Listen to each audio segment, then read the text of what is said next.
శ్రీశైలం మల్లన్న క్షేత్రంలో మహాశివరాత్రి ఏర్పాట్లను పకడ్బందీగా నిర్వహించేందుకు అధికారులు సమాయత్తమవుతున్నారు. ఈ మేరకు ఆలయ ఈవో పెద్దిరాజు, జిల్లా కలెక్టర్, ఎస్పీలతో సమన్వయ సమావేశాన్ని నిర్వహించారు. మార్చి 1 నుండి 11 వరకు మహాశివరాత్రి బ్రహ్మోత్సవాలను జరిపేందుకు ఏర్పాట్లు చేయనున్నారు. ఈ సమావేశంలో 4 జిల్లాల ఉన్నత అధికారులు పాల్గొన్నారు.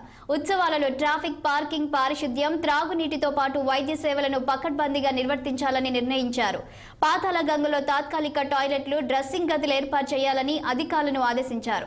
భక్తుల కోసం ఏపీ నుంచి 500 బస్సులు, తెలంగాణ నుంచి 450 బస్సులను, కర్ణాటక నుంచి 170 ఏర్పాట్లు చేయనున్నట్లు కలెక్టర్ తెలిపారు.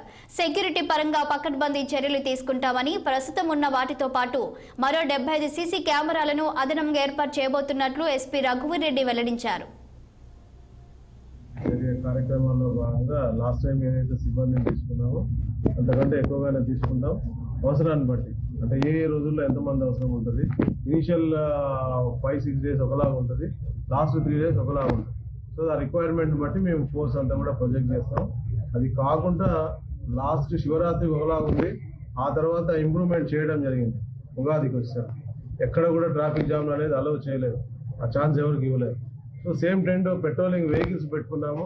ఈ ఘాట్ రోడ్లలో కూడా 2 వీలర్ వెహికల్స్ ఉంటాయి, కమ్యూనికేషన్ సెట్స్ ఉంటాయి, కమ్యూనికేషన్ నెట్వర్క్ ఉంటుంది, police wireless communication.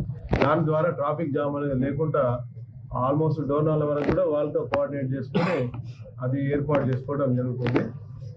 Same thing with Mahabubnagar వైపు కూడా, నాగర్ కర్నూలు వైపు కూడా అదే రకమైన చర్యలు ఉంటాయి. ఇది ఒకటి. పార్కింగ్ ప్లేస్లో కృషి చేయడం, మన కార్తీక మాసం దగ్గర నుంచి గట్టిగా వీళ్ళందరినీ వెహికల్ అన్ని కూడా లోపలికి పంపించే ఏర్పాటు. కొద్దిగా వాళ్ళకి ఇబ్బంది అనిపించవచ్చు, కానీ అందరికీ తర్వాత కన్వీనియంట్ గా ఉంటుంది. సో అదర్వైజ్ ఆ సిస్టమ్ లేకుండా ఏంటంటే ఎవరికి వాళ్ళు మెయిన్ సెంటర్లోనే వదిలేసి వెళ్ళిపోతారు.